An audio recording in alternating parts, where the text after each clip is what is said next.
जय हिंद दोस्तों। राजनीतिक मंच पे आपका स्वागत है। आज से हम एक नई सीरीज की शुरुआत कर रहे हैं जिसका नाम है द लीडर। इसके अंतर्गत हम देश के और दुनिया के जो भी अच्छे लीडर हुए हैं, बड़े लीडर हुए हैं जिन्होंने इतिहास रचा है, उनके बारे में चर्चा करेंगे। उम्मीद करते हैं कि आप इनके जीवन से कुछ अच्छी प्रेरणाएं लेंगे।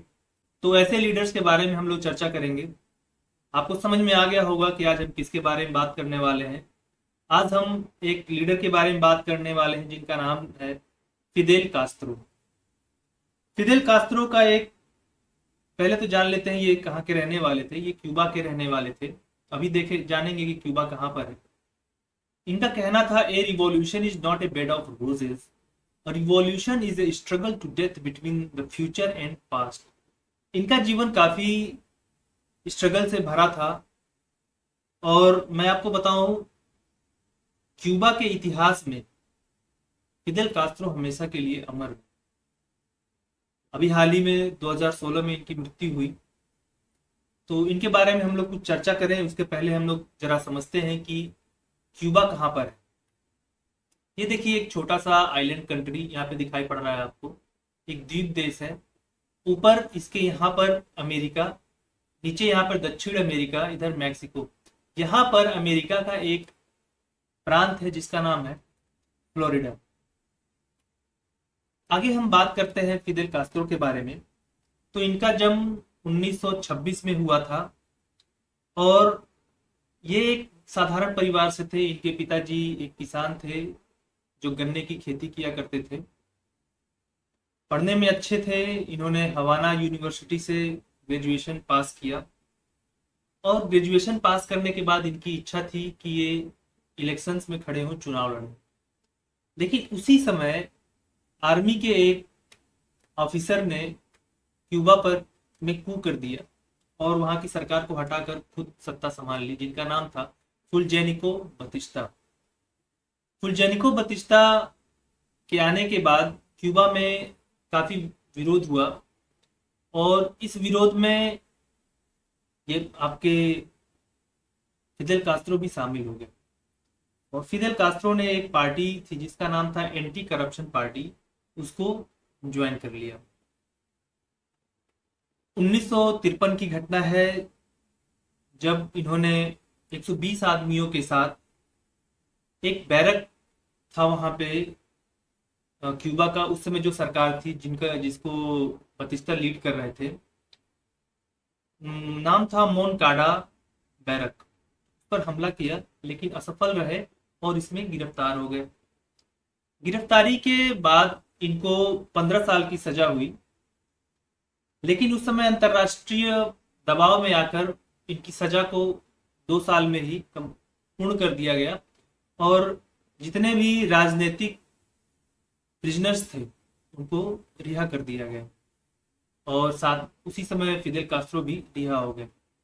रिहा होने के बाद इन्होंने विद्रोह का रास्ता अपनाया और विद्रोह के लिए इन्होंने अपनी आर्मी शुरू कर दी। और विद्रोह कैसे करते थे? गोरिल्ला वार करते थे। गोरिल्ला वार में क्या होता कि अचानक से आए, लड़ाई लड़ा, मारा पीटा और फिर भाग गए, चले गए।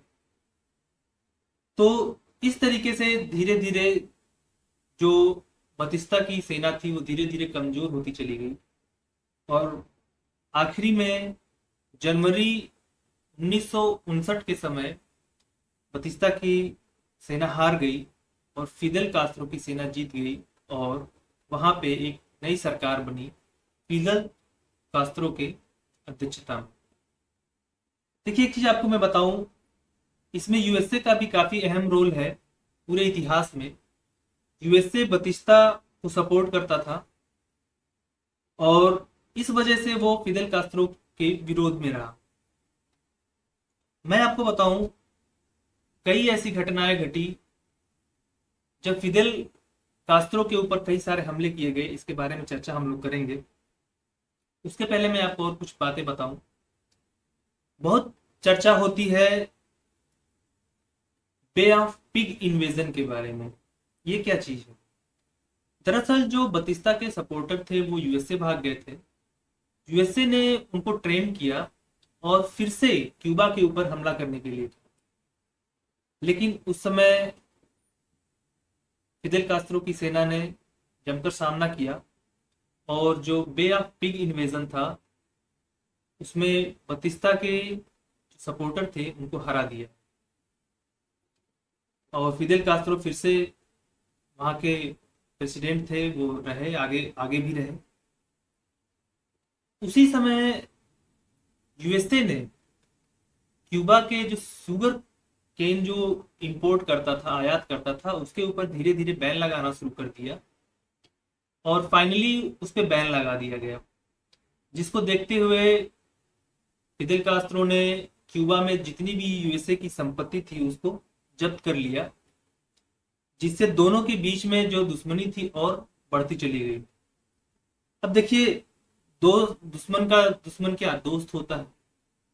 फिदेल कास्त्रो को भी काफी चाहत थी कि वो यूएसए के साथ दोस्ती बनाए, लेकिन यूएसए में जो प्रेसिडेंट उस समय थे जॉन कैनेडी, वो बिल्कुल इसके विरोध में थे और फाइनली गरीबी और भूखमरी के शिकार क्यूबा को पुनर्जीवित करने के लिए इन्हें फैसला लेना पड़ा और ये सोवियत यूनियन जो था उससे करीब चले गए। सोवियत यूनियन और अमेरिका में उस समय कोल्ड वॉर, शीत युद्ध जिसे कहा जाता है, उसका सिचुएशन बना हुआ था। ऐसा लग रहा था कि दोनों देश कभी भी एक दूसरे से लड़ाई लड़ सकते हैं और थर्ड वर्ल्ड वॉर शुरू हो सकता है। क्यूबा का साथ मिला सोवियत संघ को, सोवियत संघ को साथ मिला क्यूबा। एक बहुत ही फेमस घटना है जिसको क्यूबन मिसाइल क्राइसिस के नाम से जाना जाता है। ये घटना 16 अक्टूबर 1962 से लेकर और आपके 28 अक्टूबर 1962 तक की है।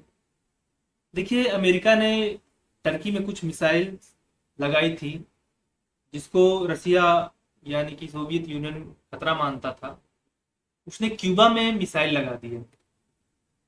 इसी को जो है क्यूबन मिसाइल क्राइसिस कहा जाता है। 16 ये बात जो है अमेरिका को पता चल गई। ये देखिए, ये कुछ सैटेलाइट तस्वीरें हैं उसकी जिन्हें आप देख रहे हैं। ये क्यूबन मिसाइल क्राइसिस की ही तस्वीरें हैं। यहाँ पर कुछ मिसाइल्स लगाई गई है। देखिए, बिल्कुल अगर आप मैप में देखें अगर, तो मैप में ये देखिए, ये क्यूबा है। अगर यहाँ पर मिसाइल्स लगा दिया जाए और ये है आपका यूएसए, तो कितना बहुत बहुत ही पास में है ना। तो क्यूबा से कभी भी यूएसए पे हमला किया जा सकता है। तो यूएसए के लिए एक बहुत ही बड़ा खतरा पैदा हो गया। तो यूएसए में उस समय जो प्रेसिडेंट थे जॉन कैनेडी, उन्होंने भी ये कह दिया कि हम भी हमला करेंगे अगर जल्दी से जल्दी ये मिसाइल्स वापस नहीं ली गई।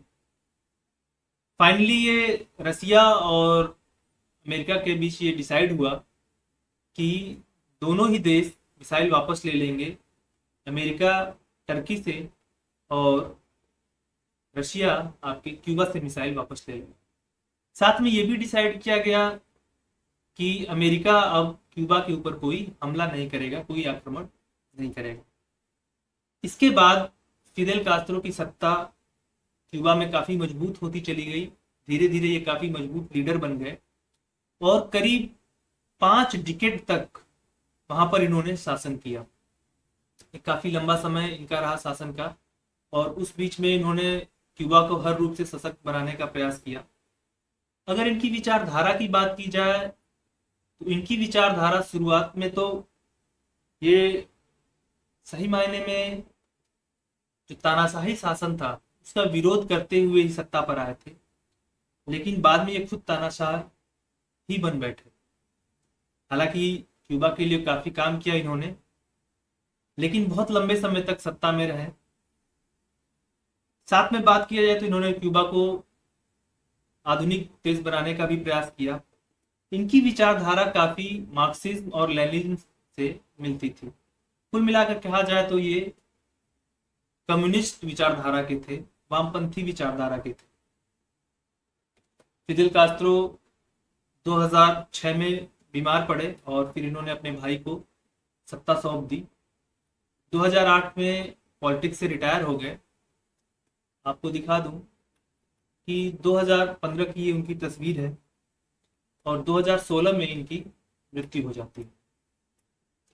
लेकिन कुछ बातें और इनके बारे में बहुत ही मशहूर हैं। देखिए, अमेरिका की एक एजेंसी है, खुफिया एजेंसी, जिसका नाम CIA है। ये माना जाता है कि करीब 638 बार CIA ने इनको मारने का प्रयास किया, लेकिन हर बार असफल रहे। तो आप सोच सकते हैं कि CIA, जो कि काफी मजबूत एजेंसी मानी जाती है, वो चाहकर भी कुछ नहीं कर पाई। तो निश्चित रूप से ये लीडर काफी मजबूत रहे होंगे। CIA ने कई बार इनके करीबियों से, कई लोगों को प्लांट करके, कई बार डायरेक्टली, कई बार मारने का प्रयास किया। कई बार तो जो वहां के लोकल माफिया हुआ करते थे, उनको भी सुपारी दी गई कि उनकी हत्या की जाए, लेकिन असफल रहे। कुल मिलाकर कहा जाए तो इस समय दुनिया के अंदर 3 देश ऐसे हैं जहां पर वामपंथी सरकारें हैं। एक तो आपका चीन है, दूसरा आपका उत्तरी कोरिया, और तीसरा आपका क्यूबा। इनकी लीडरशिप काफी मजबूत रही, क्यूबा को एक अच्छी स्थिति में लेकर आए। तो ये दोस्तों बात रही फिदेल कास्त्रो की। आगे हम ऐसे ही कुछ और नेताओं के बारे में भी चर्चा करेंगे और उनसे संबंधित कुछ रोचक तथ्यों को आपके सामने लेकर आएंगे। ऐसे ही हमसे जुड़े रहिए। समय देने के लिए धन्यवाद। जय हिंद।